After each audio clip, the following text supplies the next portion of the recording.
好，呢一段片我哋會講下盈利同埋虧蝕嘅。咁我哋上次講過生值同原值啦，其實我哋可以用翻生值同埋原值嗰個概念嚟處理盈利啊、虧蝕同埋折扣呢啲會涉及百分比方面嘅問題。成本其實就係可以當係原值咁樣去睇啦，因為就係當我哋買一樣翻嘢翻嚟幾多錢。咁如果你有盈利嘅話，咁即係嗰個新嗰個售價係會高過你嘅成本。嗰個售價，你賣出去嗰個嘢嗰陣整嘅錢會多過你嘅錢啦。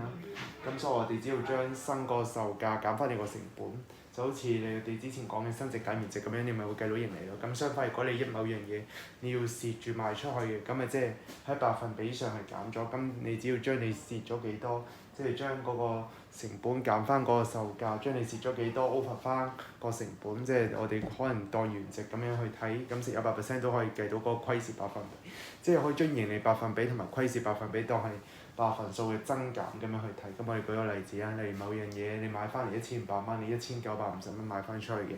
咁你嘅盈利就係1950減1500，咁盈利嘅百分比就係盈利 over 成本乘100%。咁我哋將450 over 翻1500乘100%，就會計到盈利百分比係30%。咁其實可以 check 嘅，你見到我哋下面有個公式就係售價係低於成本乘以1加盈利嘅 percent 啊嘛。咁你只要將1加30%乘翻本來嗰個成本，咁你就會計到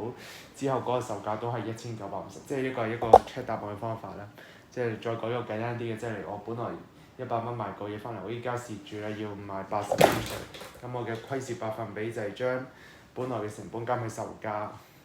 因為成本大過售價嘛，我要蝕住賣出去，咁佢嘅蝕就會蝕咗20蚊啦，跟住 over 翻個成本400%，咁我原來蝕咗20%，咁我要計下呢個數啱唔啱，咪可以將成本乘翻1減嗰20%，我發覺個售價計出嚟都係80，咁咪證明我計嗰個虧蝕百分比我係計啱咗。咁最後就係折扣啦，咁有時可能折扣就係某樣嘢我可能俾少少折扣啲人先會買，但係我又賺到錢嘅，咁我咪會俾個折扣咯。咁通常佢都會話俾你知佢折完之後大概係幾多錢，咁你要揾個折扣百分比就係要將嗰個標價，將個本來個價減翻折咗之後個價 over 翻本來嗰個價乘100%，就計到大約係折扣咗幾多個百分比啦。即係例如折扣百分比係20%嘅話，咪即係打咗8折咯，因為原價嘅80%到。咁如果嗰個折扣百分比係30%，咪即係打咗7折咯，將1減30%啫嘛。咁嗰個售價都係標價乘1減折扣 percent 就係咁嘅意思啦。即係例如我2折嘅，咁我咪將嗰個標價乘翻1減20%，因為8折就即係你嘅折扣百分比係20%啦。我搞錯喎，即係折扣百分比唔係8折就係80%，係8折係20%，即係最常搞亂喺呢度。跟住折扣百分比係減咗幾多價嗰個意思。咁呢啲概念你就要記得熟啦。其實你如果睇翻之前生值嘅原值，其實嗰啲公式係可以照代入去嘅，即係只要你將嗰個盈利當係增加咗嘅數，虧蝕你咪當係減少咗嘅數，即係你同嗰個增加原值同生值嗰條公式其實係互通嘅，即係應該就唔會太過難記嘅，係啦。咁就係咁樣啦，即係有時佢可能會俾你個成本，俾咗個虧蝕你，然後叫你個虧蝕百分比，或者同你講咗個虧蝕百分比，然後叫你揾翻嗰個虧蝕係幾多，咁呢啲時候你自己都要識代入翻呢啲公式去計啦。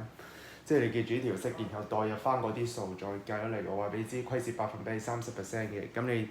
你個成本係100，咁你都會計到係大約100乘以30%，即係少咗30蚊咁樣啦，係咪？就係類似咁樣。好，咁都有少少長啦呢節，因為盈利同虧蝕就係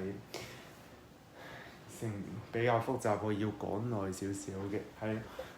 咁暫時呢一 part 就到呢度，關於盈利同虧蝕，咁就係利用百分比去揾翻所有嘅虧蝕百分比、盈利百分比。咁如果有咩問題就可以喺下面 comment 嘅。咁呢段片就去到呢度。同埋如果係啦，覺得有用嘅話就可以訂閱我哋嘅頻道啦。咁我哋會分享一啲免費嘅網上學習嘅資源俾大家。好多謝。